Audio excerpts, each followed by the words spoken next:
Welcome to Get Rich, the podcast that helps you do just that. Get rich and stay rich. Hey, I'm Molly Benjamin. I'm the founder of Ladies Finance Club, one of Australia's largest financial education platforms for women. But before I started helping thousands of women take control with their money, I was a hot financial mess when it came to my own finances. And not the fun kind of hot, more like crying in a supermarket wondering where all my money went kind of hot. But here's the thing, if I can go from financial mess to owning a share portfolio, investing in property and building wealth, then you can too. My mission is simple, to make women rich. Because when we have financial freedom, we have choices, confidence, and control over our future. Every week on Get Rich, I sit down with some of the best experts in the industry to break down how we can all start investing, growing our money, and creating long-term financial security without the jargon, boring bits, or overwhelm. Because when women get rich, we don't just change our lives, we change the world. So if you're ready to start making some smart money moves, hit that subscribe button and let's get rich together. Hey, welcome back to Get Rich, the podcast that helps you do just that. Get rich and stay rich. I'm your host, Molly Benjamin, founder of Ladies Finance Club, and my throat is a little bit rusty today. I'm getting over a little bug. But today we are diving into a topic that I absolutely love, rentvesting. So we're going to be chatting what it is, how to do it, and why it might just be your smartest move into the property ladder. It's something that I personally did, and I talk a bit about my journey on the potty as well. And I'm joined by the lovely, delightful James from InvestorKit, a buyer's agency helping Aussies grow serious property portfolios. And James walks us through how he accidentally became a rentvestor and how he turned a $40,000 deposit into a thriving property portfolio. And we also chat about mistakes he sees and unpack how to get started with just a little bit of savings. So whether you think you've missed the boat or maybe you're gearing up to buy again, this episode is packed with practical tips and mindset shifts to help you take that next step. Let's get into it. Awesome. So thank you so much for joining us on the show, James. It's great to see you again. Likewise. It is so good to see you, Molly. It's so good. Last time I saw you, you were up on stage with a microphone in hand in front of a couple of hundred wonderful women, getting very excited with probably some of the best venues and canapes that I have seen in a long time. We do love a canapé here at Ladies Finance Club. So as I mentioned in the intro, I was super excited to have you on the podcast because you're living and breathing rentvesting. This is what you do. So I was wondering, James, can you just tell us and our listeners a little bit about what you do and why you do it? Yes, certainly. So for those of you following along at home, I am head of growth at InvestorKit. So InvestorKit is a large buyer's agency. So our job is to help people buy investment properties all across the country, build really big portfolios with the objective of fulfilling their goals and aspirations through property and through wealth creation. And I came about this role in a bit of an interesting way. So I got started in investing only around 2021. Through my previous work, I was beginning to get very interested in property and this idea of trying to help property businesses or help my own journey through property. And I sort of started working in the industry parallel. I work across all the divisions from marketing all the way through to research and beyond to create the best possible business that we can. And as you can tell, I love to talk. I love people, and that's really my biggest drive. I'm just really here to share all the learning and knowledge I can to help people be better. Awesome. So let's get into it. For those listening, and I'm talking about the term rentvesting, and they're like, hold up, Molly, what is rentvesting? What's your definition of rentvesting? So my definition of rentvesting is basically in the title, right? It is that you're renting a property. You can't afford or you can't justify the cost for buying your forever home just yet, but you have seen the potential of getting into the property market. So you choose to go off and buy an investment property somewhere else across the country at a price point you could afford so that you can allow that equity growth to compound over time while you get to live wherever you want to live and you can afford in doing so. And so you actually did this yourself, James. I did indeed. Tell me a bit about that. Well, let me preface it by saying this was a total accidental rentvestor journey. My wife and I did actually buy our first property. I can't even tell you when anymore, to be honest. It feels like a lifetime ago. But we bought at a time when Melbourne's market was still quite low. You could get a home for about 460,000, which we did. And I think it was a pretty poor choice at the time because we were stretched, like you would believe, even at that price point, we were stretched. And some circumstances in our life changed, and it meant that we needed to actually go and move in with family. We needed some support around us. So the home became an accidental investment, and it didn't go particularly well. So while we were while we were staying with family, the concept sort of came around for me, which was, I love living where I'm living now. Like, I'm living in a multi-million-dollar suburb. I can never afford this. Or even if I could, the repayments would kill me. I would never have a good lifestyle if I'm paying $4,000 or $5,000 a month on a property. It's just, It didn't seem feasible. But what did seem possible was the idea of actually selling that home, which we did, and we made a loss on, to be very clear, hence why it wasn't a great journey. But I took what I had left over, which wasn't much, I think it was about 40 or 50K, and I used that to buy a property down in Perth, because my logic said that that's quite cheap. Back then you could buy for about 300,000, and that's going to go up, but it's not going to cost me much. It's kind of neutrally geared, positively geared. And then I can stay here in Eltham where I live. I can stay here, but I'm building a nest egg. I'm building and compounding wealth. So yeah, that's what we've been doing. And to be very honest with anybody listening, it is actually a tough road to stick to for long term, because constantly in our society, we have this concept of home ownership. It's so intrinsically tied to this idea of the Australian dream, right? You've got to have the house, 2.5 kids, white picket fence. And there's some idea that success is tied to the idea of owning your own property. My perspective is, but I am owning my own properties. They're just not ones I'm living in. And at some point, I will buy a home to live in, but there's no doubt that it can be a tough journey. If you're lucky, you find a good place to rent for a long period of time. But I also know that people can sometimes find it tough to get into rental, and that's the fear behind, can I do it? And that's where they feel the safety sits in buying a home to live in. Yes, because I think that's what we see, and I think especially having traveled around the country doing our property roadshow, there were conversations where people, they have this thing in their head where they're like, no, I must buy a home and it must be a home I live in.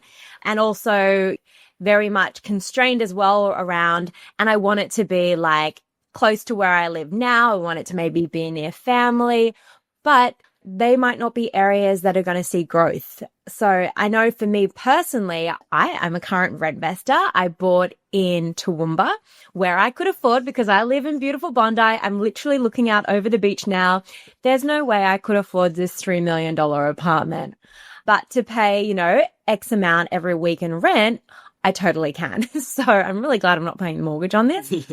And then what I've seen was, using experts, using buyer's agents, I bought in Toowoomba, and I actually checked yesterday, James, and I'm pretty chuffed with myself because that property I bought in January, and it's December now, that went up $100,000. Whoa, that's amazing. Congratulations. I was like, what? And I checked a few different websites, and it was all giving me the same figure. So, I mean, I'm pretty happy with that, because otherwise I would have just delayed. I wouldn't have bought in Bondi just because it's just not possible for me with where I'm at right now in my journey.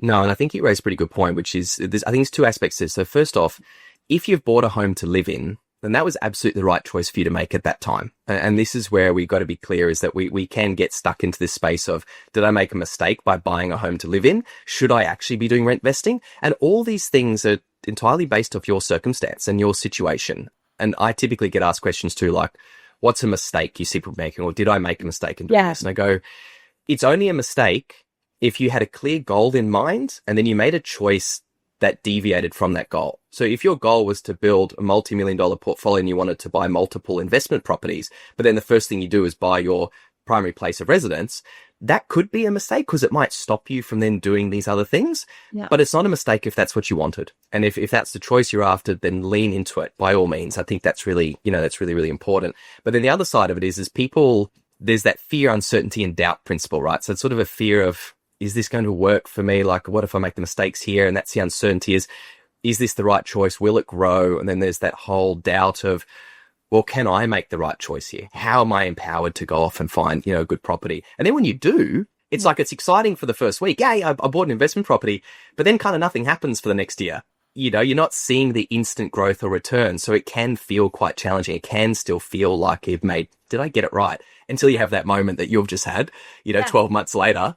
Woo! And that's the thing. I was like, for me to have worked and made an extra 100K in my business or in like a normal job, like that's huge. So yeah. And I was literally someone who was like, there's no way will make a profit, like property investing. I've left it too late. The market's already gone. It really plays with your mindset, this getting on that property ladder. So I wanted to just say, if I'm listening to this podcast and I am where I was maybe 12 months ago and I am brand new, I live in an expensive capital city, which, a lot of them are, and I'm going, okay, this is all sounding great. Maybe I should think about property investing. What would be some good starting points for me as a complete newbie? So I think like everything, I don't know everyone's circumstances. So just treat this as being quite generalist, probably in nature. But if you're serious, if you're really serious about investing, the first thing you need to do is set up a goal, create a plan and a strategy. Don't just focus on, I want to get that one property. You really need to sit down and consider, what sacrifices am I prepared to make to grow a good portfolio? Now, one is amazing in terms of buying properties. A lot of people get stuck on one. It's around 70% of investors run one. Becomes hard to get to 2, even harder to get to 3, and beyond. It's not impossible. But the first thing is get really clear with your goals. Why am I doing this? Because holding an investment property isn't easy. There is, particularly now with interest rates, the likelihood of it being negatively geared and therefore costing you money to hold is very high. So you've got to make sure you can comfortably do that.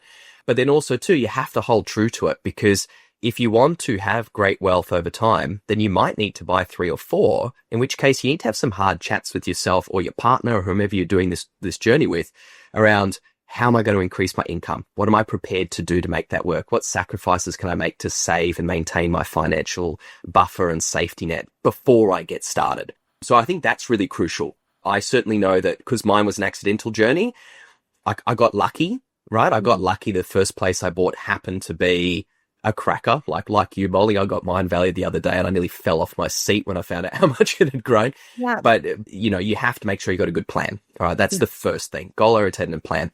Then the next thing you want to do is actually start quite high up when it comes to property. And that is by looking at markets. Now, it can get complicated. I think the simplest way I can put it is you're looking for market pressure. So you want to sort of look at a region or a suburb, Queensland or something. And then you're wanting to jump into realestate.com or a few other places. And what you're actually looking for are things like days on market for property. If there's low stock, so, if you're seeing a couple of thousand people visiting each home, that's usually telling you that there's not a lot of stock or availability. And same for rentals. If there's not a lot of rentals available in that area, then it's giving you a pretty good indication that something's happening. There's movement going on. This could be a place worth looking at. Yeah. Now, in terms of where the market's, I know the listeners are like, James, just tell me where to buy. Like, just tell me which places to go.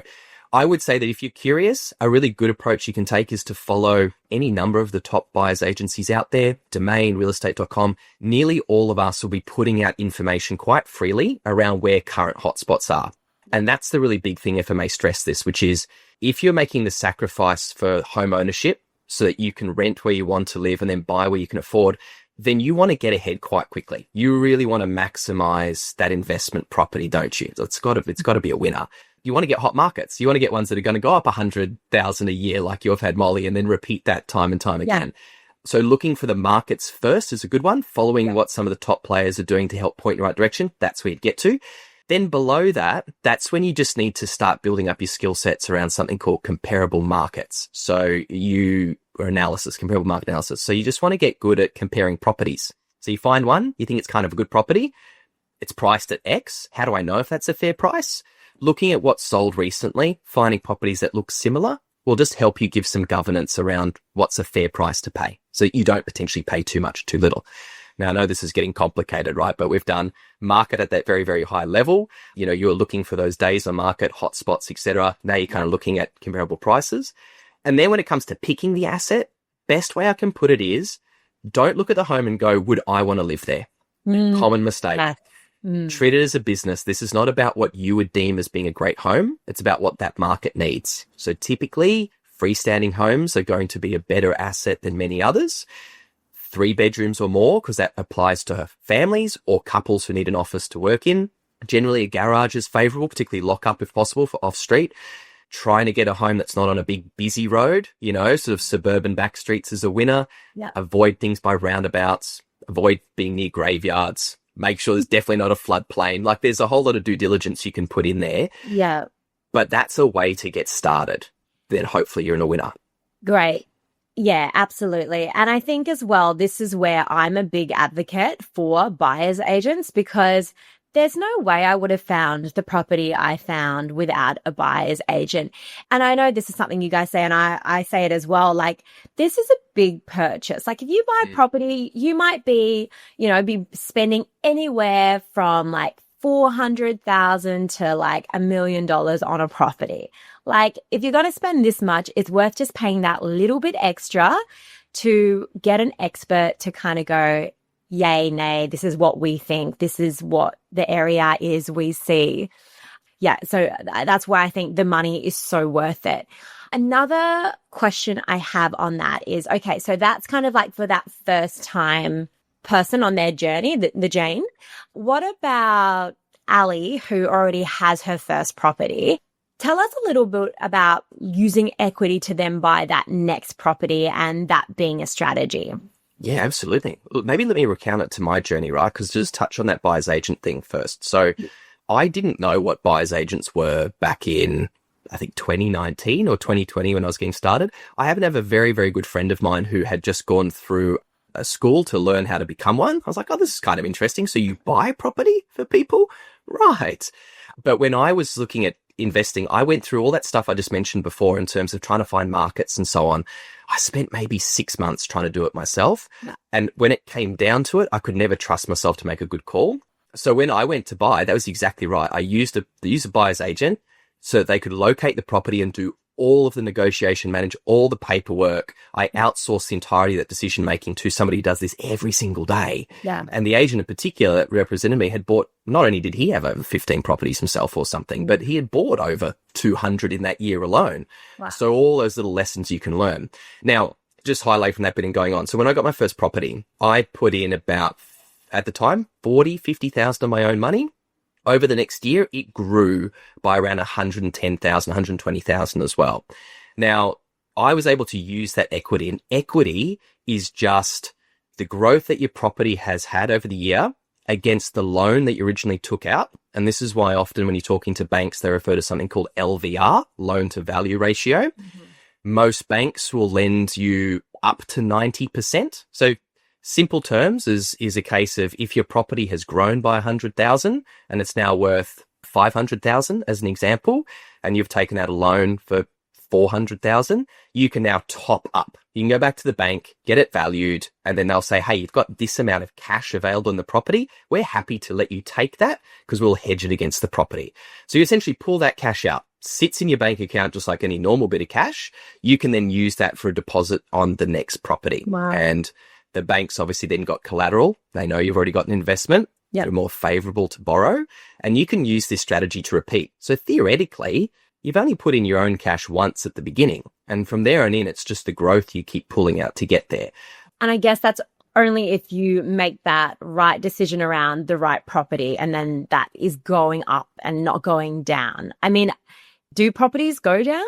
Yes, they can. Yeah, they absolutely can. Look, there's murky grey water around this, right? But I mean, we know that certain assets and certain types of properties can go down in value, and it's often depends on the market at the time. So over a long enough time horizon, everything goes up. Yeah. But just like the stock market, you got periods where it can drop or it can slow or it can rapidly grow and so on. We have seen units go backwards in value. We've seen house and land packages go back in value, commercial assets as well. It can happen. It's not overly common. More likely, it's just very, very, very, very slow growth. Yeah. And the growth you've had in 1 year, we've had clients that have only seen that over 10 years of holding an asset. Yeah, absolutely. And I know when I was looking and with the buyer's agent and we were looking for properties, he was like, send me ones you like. So I was like, okay, so these are some I think look great. You know, I was looking for certain features. I was looking for land size. And the ones I said to him, he was just like, absolutely not because of this, this, this, and this. And I was like, oh, wow, I had no idea, like literally no idea. So what are some other like kind of mistakes you see kind of, I guess, everyday buyers, everyday Aussies make when it comes to purchasing an investment property? Yeah, so I guess, just coming back to it too, is the mistakes is always a bit of a circumstantial thing. But if we were to say, if their intention was to grow an investment portfolio, Yeah. common mistakes are, and forgive me for saying this to any parents out there, but listening to parents or listening to the wrong people around the decision to buy. I mean, generally speaking, we do lean in on friends or family, but unless they themselves own 5 or 6 or 7 properties, they're not going to be able to give you the best advice. The other common one that we see is people buy in their own backyard. They might not just buy one in their backyard, they might buy 2 or 3. Yeah. And their logic is, I want to be able to go and visit the property. And I say that's your first mistake. Your first mistake is having an emotional attachment to these properties and is not being open to the idea of running it like a business, because you actually have to be comfortable with the fact that it is not your home. It is a renter's home. That'll be a place that will provide safety to somebody else. So you need to pick what's right for those markets and don't drive past it. Don't be that landlord that drops by and goes, just wanted to check if the house is okay. Another mistake as well is, and forgive me for saying it, is often you're buying the wrong property first because price is the limiting factor. So an example might be you buy a unit. Now, units just historically, classically, broadly do not grow at the same rate as a home. And there's an argument for, well, at least I got on the property ladder. It's like, yeah, you did. But if you had waited another 6 months or a year to buffer your savings, whatever you needed to do, or explore other options for support, like guarantor, then you could have bought a freestanding home that would have rapid growth and therefore get you ahead quite rapidly. This is so interesting, James, because I literally have someone who is in Ladies Finance Club, and we were chatting the other day and they're like, oh my gosh. And it was a few years ago now, but they had bought an apartment in their backyard because their mum said it was a good choice. And did you know how much it went up in 10 years? It went up like nothing. I think it was up like $20,000 in 10 years. Oh my God. Man. Yeah, exactly. And that's such a hard thing to live with. And I mean, we see it every day. We have a lot of people that come through our business who have had a similar experience. And now it's that bitter pill of, I can't get that time back, but what can I do now to get ahead, to make up for it, so to speak? And it's like, it is tough. It's really tough. But generally, it is listening to the wrong people around the advice. And it is this idea of buying in your backyard so you can see it, putting all of your eggs in one basket. Yeah. Like, the thing I want to stress to you on listening is, all markets go up, right, at different times and in different ways. Yeah. But you really want to have a logic around diversifying your portfolio. So sure, if you buy in Melbourne, maybe Melbourne goes up in price and your 3 properties you bought there are going to go up in price. But if you bought one in Perth, one in Adelaide, one in Queensland, one in Victoria, you can then ride all those market cycles. And classically, you can buy properties for cheaper in these areas too. So that $500,000 unit could be a $470,000 home in Gracemere, for example. Yeah, absolutely. Yeah, no, I think that is such a good point, and about diversifying as well. And if people go, oh, but I want to be able to see it. Like I think it took me 9 months to go see my first investment property. Like, did you actually go visit it? I visited it because I had an engagement party in the same town, and I just said to I didn't even go into it. I just went out the front of it, and I was like, oh, this is cute. Great. I mean, I'm never going to live there, but it was nice and I was like happy with it. And for me, it was very much, this is a business decision and it's actually not going to get emotionally attached to this at all. We had some questions from our LFC community. So I thought, if it's okay, I will ask you them. And I know that, not a financial advisor, not an accountant, but one of the questions we got was from one of our ladies. And she said, hi, James, I already own a property that's gone up 50K. Can I use that to buy another property, or would you recommend waiting until it grows even more? That's a great question. So first of all, congratulations. Well done. That's also pretty good growth, I'm guessing, over this last year or 6 months or so on. As Molly has said, not the financial advice, and I also don't fully know the circumstance. So if the assumption is that you've only got 50K, that's all that you'd be able to get from the property and it's all the cash you'd have, the short answer is No, I think most people here would know that you can't go off and buy a home for $50,000 or with a deposit of 50,000. But if the actual total equity available in that home is roughly $100,000, which is kind of the ballpark figure most people need now to get into property, then by all means you can. But something I should stress is, and this is something I like people to get their heads around, is you can access equity whenever you want. And it doesn't just have to be because I'm about to buy. So there's this whole concept of building up a safety buffer or like a war chest, right? So all the properties are costing you maybe 5 or 6K per year to hold, roughly, just out of pocket expenses. You can refinance whenever you want, pull that equity out. You can have it in a 100% offset account, which is against your loan. And for those of you curious about how an offset account works, it's essentially, let's say you got $100,000 that you take out as a loan from the bank. You use $20,000 to buy or fix up your home. You're left with $80,000. You've got that sitting in offset. The bank will consider that as being something that you've used to pay off that loan. So it'll only charge you interest on the difference between that 80,000 and that 100,000. So in your home, if you pull out all your equity, you leave it in an offset, doesn't change your interest rates, but you've got that cash there. You can then do that a couple of times until you've got enough cash so that you're ready to go ahead and buy. But in short, sorry, go on. Oh, I was going to say, when you say refinance, just if someone's unsure what refinance means, could you just break that one down as well? Yeah, absolutely. So very typically with property investing, you do interest-only loans. You're not touching the principal of the home. You're doing interest only. Most banks have got it for 4 to 5 years. And the goal is generally at the end of that time, the bank usually won't let you do it again with them. So then you just hop to a different lender. Refinancing is literally when you go back to the bank, could be the current one you're with, could be a new one, and you just say, I would like to have my home valued, and then I want to refinance my loan against that home. Mm-hmm. Now, you can choose in that moment to refinance for the full value of that new home and pull out that equity, or you could just choose to go for a new rate, but that's what it is. So when you're getting ready, this is back to that question before about pulling out equity, right? Is when you're getting ready to buy, you typically do that. You do like what you did, Molly, get a bank to do a valuation, find out it's gone up by X amount. Great, I'm going to go to the bank because now I might get a lower LVR, lower loan rate, which means I'll get a better interest rate. I can pull out the cash and I can have that sitting there as a buffer ready for my next purchase. Awesome. Thank you. And the next question, it's slightly similar, but slightly different. So I thought I'll ask it anyway. This question was about, should I pay off my mortgage on one property or should I just keep going and buy another? Because I know sometimes debt doesn't sit well with people. They think, well, I've got this property. I need to pay it all off before I buy my next property.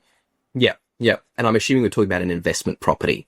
So I think something that's really good to have a discussion around is good debt versus bad debt. So a property is good debt because it's attached to an asset that does go up in value, and it also has such intrinsic worth and function. So it's not like a car that we all know depreciates like a stone. Buy your $50,000 car, next year it's worth $38,000 and then so on. That's bad debt, Yeah.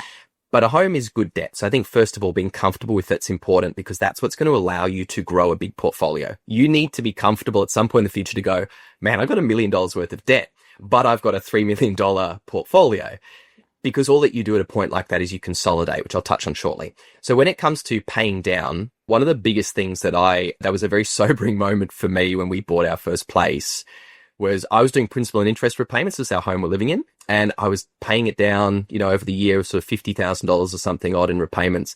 I remember sitting down with my broker and we ran the numbers and actually how much of the principal of the property I'd paid off over that time versus how much interest I'd just given the bank. Wow. And at that $50,000, it only equated to about $7,000 coming off the loan. And this is the same for everybody. If you go and actually look at how much of the principal you actually pay off, and then if you look at how much that loan costs you over 30 years, it is scary. It's sobering. So the short answer is, if you've got lots and lots and lots of income and surplus cash, paying down a property, if that's the right thing for you, go for it. Maybe that is just the right thing for you. But the alternative is, don't throw excess cash into there. Instead, put that cash into savings to buy the next investment property, maybe pull equity. You can repeat this a few times. You can leverage that home you've already got, obviously, as collateral. And then in the future, you can actually sell down a couple of those investment properties when they've gone up in value. You can use that to then clear the debt, and you will do it much quicker earn much more as a result. And you're allowing multiple properties to grow, not just the one that you're trying to pay down. So you'll always end up better off as a result by going through a strategy like that. But again, it's worth having a look. I would just suggest looking at how much you're actually paying for that home and whether it's worth the $1 million or so that the interest is asking you to pay. It's very sobering. That is, oh my gosh. And another question we got, which is a great question, just around government laws. So there has been chat that maybe government laws around property might change. Is this something that we need to be kind of concerned about or keep on our radar? Look, broadly speaking, there are very few laws that could come into effect which are going to have dramatic impacts on property. Some of the biggest ones we know would be any changes or abolishment around capital gains tax. Yeah. It will create a change for a brief moment and then it will settle. Just like interest rate changes create panic for a brief moment, then they settle. COVID, right? Like panic for a brief moment, then it settles. More than likely, the greatest law reforms that could come in place that will have an impact would be ones that affect stock mobility. So stock mobility is just how easy is it for somebody to transact on a home. So if they brought out changes to maybe access to money, like they're making it much easier for people to access finance, for example. And I know there are schemes already for this, but that could be something that plays an impact. If they make reforms around stamp duty, right? So when you're selling, you're not suddenly slugged with $40,000 or the $50,000 in stamp duty. So therefore it's easier for somebody to transact. Things like that will have an impact. Now, if the question is, should I be worried about those things? Absolutely not. Timing the market doesn't work. Time in the market does. And we have had so many blips happen over time. But as I said before, over that time, things have still consistently gone up. You need to know that you've only lost when you sell if you're selling at a bad time. Otherwise, you just hold and you keep going. Now, there's always going to be external factors, microeconomic ones that will affect it. But in terms of government reforms, very few of them are going to have a dramatic impact for the long term. Yeah. Okay. Fantastic. All righty. I think that was all the questions there from the community. All right, James, another question. Okay. Low income earner, what are ways that you can get on the property ladder faster? So I was a low income earner when I bought my first place. I think just the backstory there was when we were looking at buying it was about 7 years ago, right? We're in a really, really great place. My wife was running her own business. I was working in a really cool company too, where I was on the up and up. I was running quite a lot of divisions. We were working a lot of different agencies, and it was amazing. And we bought our home, and it wasn't the best choice, but we bought it. We were happy. And very soon we were expecting our first child. And when my son was born, it was like the most incredible moment ever. Obviously, it's life-changing for anybody listening here. They know when a child comes into the world. And it was that moment of like, life cannot get any better. On the up and up with career. My wife's got her business. We've got a home. Like, we are living that Australian dream. And then it just totally fell apart. So I'm sure many listeners here have probably experienced this too. But my wife was hit with very extreme postpartum depression. Very extreme. We had a child that wouldn't sleep for more than 20 minutes at a time. And in a very quick period, her health just deteriorated as a result of that. And she ended up in and out of hospital for a very, very long time, over the next year for a very long time. In that same year, obviously, not only did she have to follow up her business, the company I was with started to fall over as well. I was trying to look after a very unwell wife. I was trying to raise a child. We were living in her family's home for the support, hence why we moved out of the home we were living in.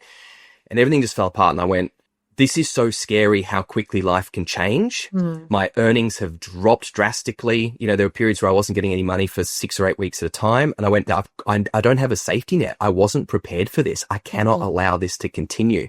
So that became my catalyst for going in to buy an investment property, because I just realized that there was something about that was going to be a safety net for me psychologically for the future.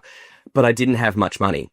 Now, fortunately, at the time, obviously the government had some incentives during COVID where you could pull money out from super. That's what I did. That helped. The limited savings I had as well worked towards it. But what I did was I spoke with my family and I actually got my parents to go guarantor.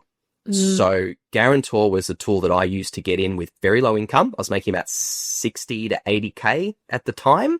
And I had very limited in terms of cash. Now, guarantor is a great way to do it because obviously that can increase how much you can borrow. It means you don't need as much as a deposit. And you've essentially, the bank's saying, well, if everything goes wrong, we've got this asset here. Now, you're 100% accountable to the loan, but the bank looks at you more favorably. So that's a way of getting in, if you've got low savings and low earnings. Another way, and this might be a bit challenging, but we're seeing lots of people now looking at using self-managed super funds to buy property. And again, it's because they haven't been able to save a lot outside of their income. Yeah. But maybe between them and a partner, if they're doing it together, they've got around 170 odd thousand in super, which is a perfect amount to then buy a property inside a self-managed super fund.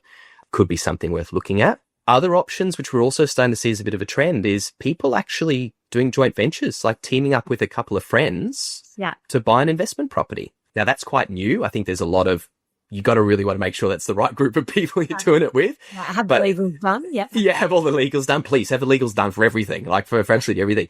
But it is another way. It's another way of people actually being able to collaborate to, to buy a property. But those are kind of your three main ones.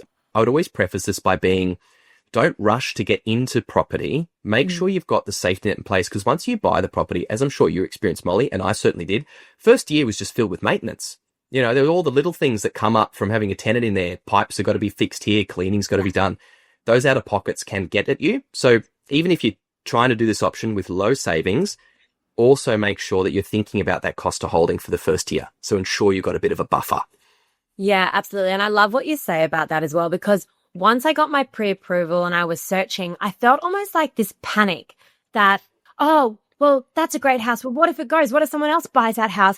And what my advisor actually kept going is, Molly, there are lots of properties out there. It's okay. Like, if we missed one, it's fine. There'll be another one. So I would say as well, the don't panic piece. Which is so tough, right? Because everyone's always got FOMO, And that feeling of missing out on a property is tough. Like, it is tough. But I love what you've said, Molly. There are thousands of properties out there. You will get one. Absolutely. Oh, and actually, what we might do is final question. Rentvesting, city versus suburbs, or versus kind of city versus regions. What's better? I love that. Look, I'm a suburb guy. I love it. Like, where we're living is out in the bush. We're about 30 Ks out from the CBD. We get to do bushwalks every morning. It's perfect. Big transition. Used to be the beach guy, and now I've gone all the way out the other end. This is entirely subjective, because I think a lot of it comes down to what you're doing for work, what lifestyle that you're after. What I like about this question is it also touches on an element of the mistakes that people sometimes make in rentvesting, which is, you can go and rent in some of the best parts of town. You can absolutely, you might not be able to afford to live in, I don't know, Toorak or Bondi or somewhere, as you mentioned before, if you owned, but you absolutely can when you're renting.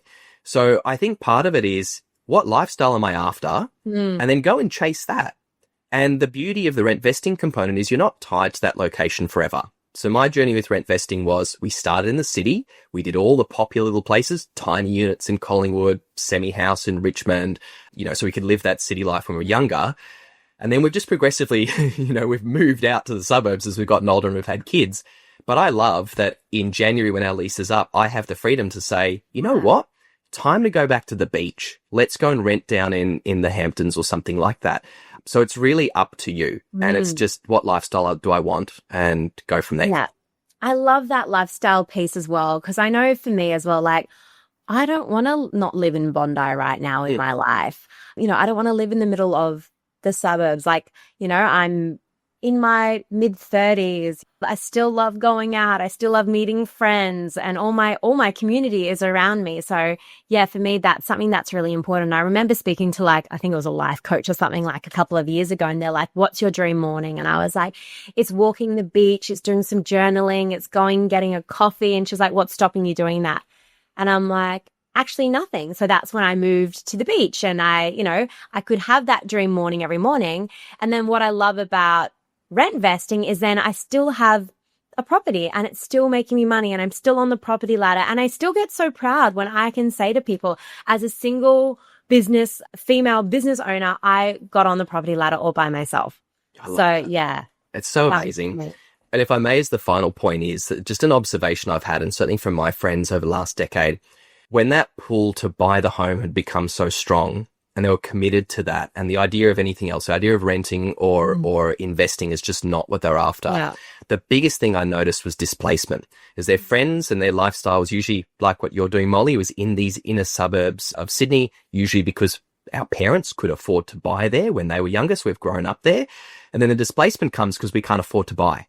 So for the sake of owning our home, we then move kilometers away, and we actually leave behind big friends groups. We then obviously form our own communities. That can happen, but that displacement is massive. Like I remember my brother and sister-in-law, they were Bondi people too. They wanted to buy. Best place they could afford to buy was up in the Blue Mountains. So they made this huge move up to there, which is an equally beautiful place, by the way. Yeah. But it took them a while, and all of their friends are back in the city. So there's that element I think is just worth considering. What are you giving up to own? Do you want to do that? Is it right for you? Go for it and do it if you want. But I'm like you. I like the fact that we can still be in our communities. Love that, James. Well, thank you so much for spending some time with Ladies Finance Club on the podcast. So a question we ask all our guests is, what are you reading at the moment, or have you read anything great that you would recommend you share with the audience? Oh, that is a really good question. I don't know if anybody's going to be excited about what I'm reading at the moment, but I'm doing a lot of introspection around leadership and development. It's obviously just a big passion. So I'm actually revisiting some old classics of mine from Simon Sinek. And at the moment I'm reading, Start With Why. Yeah. And I'm using that to just kind of recenter myself and make sure I'm staying true to my why. But I'm reading that. And then I'm also in the process of reading one from Phil Jackson, NBA coach, about 10 rings and just his journey for building teams that were high performers and high performing cultures. But Simon Sinek's book, Start With Why, amazing read. Amazing speaker too. We should get him on this podcast, Molly. That'd be incredible. Oh my God, that's the dream. I saw him a few times in London, and he is equally as amazing live. Thank you so much, James. And James is from InvestorKit. You can check them out. I'm going to put links to all their websites, their blog, and all their content in the show notes. So go check it out. Please do. You'll find plenty of good information in there. And Molly, it was such a pleasure. Thank you so much for having me on here. And for all the listeners as well, thank you for putting up with me for the last 40 minutes. I hope that was valuable.